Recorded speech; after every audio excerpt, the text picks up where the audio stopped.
খুব কঠিন একটা সময় আমাদের যাচ্ছে। সুতরাং মুসলমান প্রস্তুতি নিতে হবে, অনিবার্যভাবে যুদ্ধ হবে, এটা রাসূল বলছেন। আপনার কাছে ভালো লাগলেও হবে, না লাগলেও হবে। আমি বলছি না যুদ্ধ করেন, আমি বলছি মানসিকভাবে প্রস্তুতি নেন। আমি বলছি মানসিকভাবে প্রস্তুতি নেন। যদি আমার দেশের বিরুদ্ধে কোনো ষড়যন্ত্র হয়, এটাই দেশের মাটির বিরুদ্ধে ষড়যন্ত্র নয়। রাসূল বলেছেন এই অঞ্চলে হিন্দুত্ববাদ মাথাচাড়া দিয়ে উঠবে। বাংলাদেশে যদি ভারত রাজনৈতিক কোনো আগ্রাসন চালায়, মনে রাখবেন ভারত বাংলাদেশে রাজনীতি দখল করার জন্য নয়, বরং বাংলাদেশের ইসলামকে ধ্বংস করে রাম রাজ্য বানানোর জন্য তারা মেহনত করে। সুতরাং আমাদেরকে সেই জায়গায় প্রস্তুত থাকতে হবে। মনে রাখবেন যুদ্ধ অনিবার্য। যদি যুদ্ধ এগিয়ে যায়, নামাজ যাকাত রোজা হজের মতো জিহাদ আল্লাহর দেওয়া ফরজ বিধান যখন জিহাদ ফরজে আইন হবে, উলামায়ে কেরাম তো বলেন জিহাদ দুই প্রকার, জিহাদ ফরজে কিফায়া, ফরজে আইন। এটা আলেমদের কাছে জিজ্ঞাসা করেন ফতোয়া। তবে আমি বলতে চাই, যখন জিহাদ ফরজে আইন হয়ে যাবে, তখন এদেশের মুসলমানদের সকলের উপরে, নারী শিশু বৃদ্ধ বৃদ্ধা থেকে নিয়ে আলেম উলামা মাদ্রাসা থেকে নিয়ে সমস্ত জনগণের উপরে জিহাদ করা ফরজ হয়ে যাবে। তোমরা তো সশস্ত্র যুদ্ধে আমার সাথে সঙ্গ দিয়েছ, আমার সাথে তোমরা যুদ্ধের মোকাবেলা করেছ।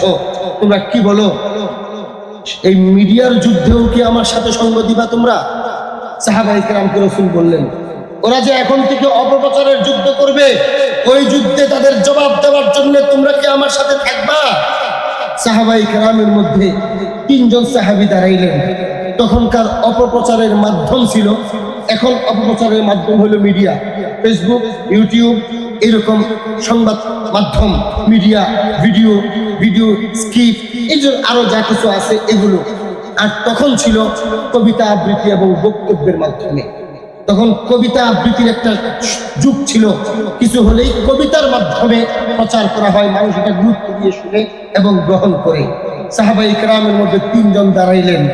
একজন হাসান ইবনে সাবিত, হযরত কাব ইবনে মালিক, আব্দুল্লাহ ইবনে রাওয়াহা রাদিয়াল্লাহু আনহুম দাঁড়িয়ে বললেন, ইয়া রাসূলুল্লাহ, সশস্ত্র যুদ্ধে যেমন আপনার সাথে ছিলাম, এই মিডিয়ার যুদ্ধেও আমরা আপনার সাথে আছি।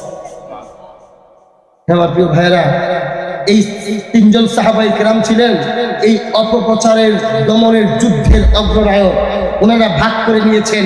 হযরত হাসান ইবনে সাবিত রাদিয়াল্লাহু আনহু রাসূলের প্রশংসায় তারানা করতে চাইতেন, নাত হাম এবং নাত বলতেন, এবং ইসলামের সৌন্দর্য কবিতা আবৃত্তির মাধ্যমে, সঙ্গীতের মাধ্যমে তুলে ধরতেন। আর কাব বিন মালিক রাদিয়াল্লাহু আনহু কাফেরদের অপপ্রচারের জবাব দিতেন। আব্দুল্লাহ ইবনে রাওয়াহা রাদিয়াল্লাহু আনহু প্রতিবাদী কণ্ঠে কথা বলতেন, প্রতিবাদী কথা বলতেন। 3টা ভাগ করে নিয়েছেন। সময় শেষ। একটা ঘটনা আপনাদেরকে বলি, কিভাবে ওনারা মোকাবেলা করেছেন। উমরাতুল কাজা যখন রাসূল গিয়েছেন কাজা আদায় করার জন্য, হুদাইবিয়া সন্ধির পরের বছর 1500 সাহাবায়ে কেরাম সহ আল্লাহ রাসূল মক্কায় ইহরাম বাঁধা অবস্থায়, খুব মনোযোগ দিয়ে শুনেন, ইহরাম বাঁধা অবস্থায় উমরা করতে যাচ্ছেন। আল্লাহ রাসূল উটের পিঠে বসা, ইহরাম অবস্থায়, সব সাহাবী ইহরাম অবস্থা। রাসূলের উটের লাগাম ধরেছেন আব্দুল্লাহ ইবনে রাওয়াহা রাদিয়াল্লাহু আনহু।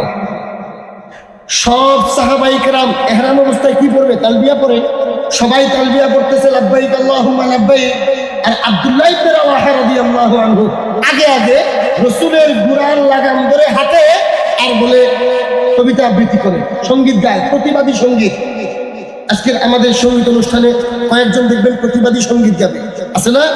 আব্দুল্লাহ ইবনে রাওয়াহা রাদিয়াল্লাহু প্রতিবাদী সঙ্গীত কি? হাদিসে আসছে, ভাবটা এমন, খেয়ে ফেলবো, মেরে ফেলবো, কুফরকে আর সহ্য করা হবে না, ধ্বংস করে দেওয়া হবে, রাসূলের দিকে তাকাইলে চোখ উপড়ে ফেলা হবে, এইরকম এই জাতীয় শব্দ দিয়ে দিয়ে, এই জাতীয় কথা বলে বলে কবিতা আবৃত্তি করতেছে। আর জুড়ে জুড়ে আর যাচ্ছেন রাসূলের লাগাম ধরে ধরে, রাসূলের উটের লাগাম ধরে। উমর ইবনে খাত্তাব রাদিয়াল্লাহু আনহু দেখলেন, কিরে এ কি করে এগুলো? ইশারা করতেছেন, রাসূল তো বসা, তো রসুলের সামনে উমর তো বেশি জোরে কিছু বলতেও পারে না, বলতেছে ইশারা দিয়ে বলতেছে, আব্দুল্লাহ কি করো তুমি? আরে ভাই আমরা হজ করতে আসছি, উমরা করতে আসছি, এহরাম বাদে এখন কি এর যুদ্ধ, এখন কি এর মারামারি, এখন কিসের প্রতিশোধ? শেষ করে ফেলবো, বাইরে ফেলবো, খেয়ে ফেলবো, বের করে দিব, ধ্বংস করে দিব, এগুলো তুমি বলতেছো? আরে ভাই এখন তো তালবিয়া পড়ার সময়। ওমর ইবনুল খাত্তাব রাদিয়াল্লাহু আনহু এই ইশারাগুলো রাসূলকে দেখে দিয়েছে। রাসূল বলেন দাহা ইয়া উমর, দাহু ইয়া উমর, উমর আব্দুল্লাহ ইবনে রাওয়াহাকে কিছু বলে না, ছেড়ে দাও। উমর আব্দুল্লাহ ইবনে রাওয়াহাকে কিছু বলে না, ওর কাজ করতে দাও। উমর এটা সত্য, আমরা এখানে উমরা করতে এসেছি, তবে এটাও সত্য আমরা গোলাম নয়, আমরা উমরা করতে এসেছি আল্লাহর ঘরের সামনে, ভিতরে, বাহিরে মূর্তি, এই মূর্তির পূজা করতেও আসি নাই। ওর মতো ছাড়ো, সময় একদিন আসবে মূর্তিগুলাকে এখান থেকে ভেঙে ফেলা হবে। এটাই উদ্দেশ্য ছিল। রাসূল বলেন উমর দাহু ইয়া উমর, ছাড়ো তাকে, সে যা বলতেছে তা বলতে দাও। এরপরে রাসূল বলেন উমর মনে রাখবা, আব্দুল্লাহ ইবনে রাওয়াহার এই কথাগুলো শত্রুদের অন্তরে এমন ভাবে আঘাত করতেছে, তোমাদের তীরের আঘাতের চেয়ে বেশি লাগতেছে। হে আমার প্রিয় ভাইরা, আজ আপনাদের সামনে এই ঘটনা এবং এই দুইটা রিওয়ায়াতকে সামনে রেখে এই কথাটা বলতে চাই, আমাদের বর্তমান যে সময় আমরা অতিবাহিত করছি খুব কঠিন একটা সময়, খুব কঠিন একটা সময় আমাদের যাচ্ছে। সুতরাং মুসলমান প্রস্তুতি নিতে হবে, অনিবার্যভাবে যুদ্ধ হবে, এটা রাসূল বলছেন। আপনার কাছে ভালো লাগলেও হবে, না লাগলেও হবে। আমি বলছি না যুদ্ধ করেন, আমি বলছি মানসিকভাবে প্রস্তুতি নেন, আমি বলছি মানসিকভাবে প্রস্তুতি নেন। যদি আমার দেশের বিরুদ্ধে কোনো ষড়যন্ত্র হয়, এটাই দেশের মাটির বিরুদ্ধে ষড়যন্ত্র নয়। রাসূল বলেছেন এই অঞ্চলে হিন্দুত্ববাদ মাথাচাড়া দিয়ে উঠবে। বাংলাদেশে যদি ভারত রাজনৈতিক কোনো আগ্রাসন চালায়, মনে রাখবেন ভারত বাংলাদেশে রাজনীতি দখল করার জন্য নয়, বরং বাংলাদেশের ইসলামকে ধ্বংস করে রাম রাজ্য বানানোর জন্য তারা মেহনত করে। সুতরাং আমাদেরকে সেই জায়গায় প্রস্তুত থাকতে হবে। ছোট ছোট কিছু কথা আপনারা শুনেন, গতকালকেও চাঁপাইনবাবগঞ্জ বা লালমনিরহাটের দিকে সীমান্ত এলাকায় কিছু অস্থিরতা শুরু হয়েছে। এগুলো আপনারা সাধারণভাবে দেখবেন না, বিশেষ করে সিলেটের মানুষকে বলবো, আপনারা সীমান্ত এলাকার মানুষ মনে রাখবেন যুদ্ধ অনিবার্য। যদি যুদ্ধ এই যায়, নামাজ যাকাত রোজা হজের মতো জিহাদ আল্লাহর দেওয়া ফরজ বিধান, যখন জিহাদ ফরজে আইন হবে, উলামায়ে কেরাম তো বলেন জিহাদ দুই প্রকার, জিহাদ ফরজে কিফায়া, ফরজে আইন।